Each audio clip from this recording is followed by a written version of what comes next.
I'm Sinead. I'm quite well known for my bubbly character. Um, I had a rough time through senior school.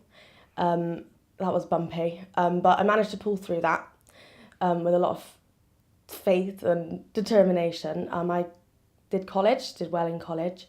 I ended up in university studying social studies, which was tough. It was like political philosophy, so it was tough, but I got through it.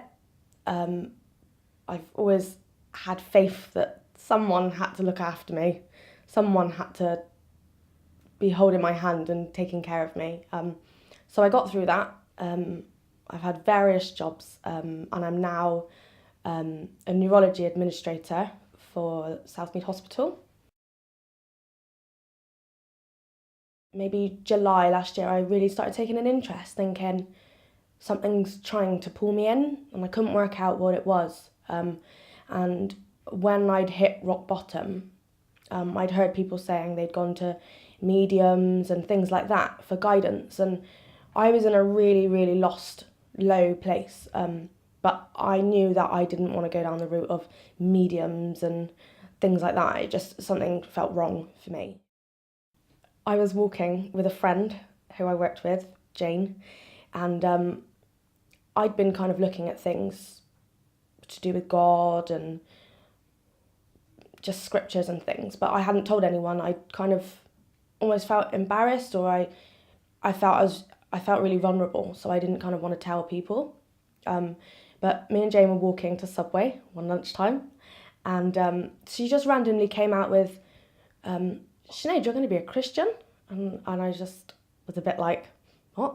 This is random. Like, who has these conversations on the way to Subway? But deep down, I thought that was amazing. It had felt like there was a door knocking and knocking to kind of just pull me in. And I was trying to work out who was trying to get my attention. So I thought, okay, I've got that message. I think it's God calling me, but I'll see how it goes. So I texted Andrea and asked if there was an Alpha course coming up or anything. I'd been talking to her about it all, but she decided that she'd come with me to Alpha, and it was like the minute I walked in, I just felt so welcomed and loved, and it was amazing. It was somewhere that you could express however you wanted to feel or any questions that you had, and you didn't have to be ashamed or afraid, or it was just amazing. And for me, that was a really good way of understanding God more, and yeah, just being involved in it all. And yeah, and then I decided to join Esther's home group. And that's fun there. We do Bible study, but we do have a laugh as well, which is really nice. But yeah, so that's all fun. So that's kind of got me to where I am today, I think. Everyone's always kind of got something missing, but for me, every little crack that I've had missing, I feel like God seems to have filled it, and that excites me. Everything, I've had such an active relationship with God, and it really just excites me. You go through so many years, people telling you bad things about yourself, you'll never be this, you'll never be that, or just kind of picking on all of your faults. And it's amazing when you can get to a point and you can think, wow, there's somebody that actually sees completely past all of that and loves me regardless of those faults. They're not, they don't just love me, but want to be nasty to me when they are angry or upset. And all right, we're not perfect. We all do that at some point.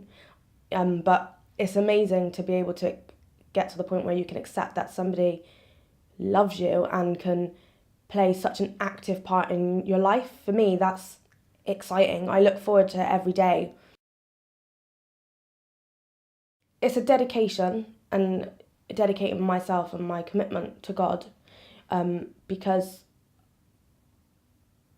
I don't know, I think even last year, something I said, I felt so strongly about everything that I knew I wanted to be baptised this year, but I could have never imagined how my reasons would kind of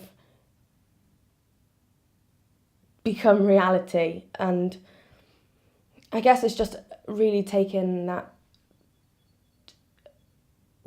God's gracious, and I love that, and I'd rather commit myself and devote myself to somebody who is so gracious and forgiving and can make us feel so amazing. And it was tough at first, kind of getting used to feeling vulnerable and being able to tell people about my relationship with God, because I do believe I've got a really strong relationship. And it was kind of hard at first. You kind of felt like people were going to judge you. But then I prayed so much, and I just had the strength to think, do you know what? It doesn't matter what anyone else thinks. It's about my relationship with God.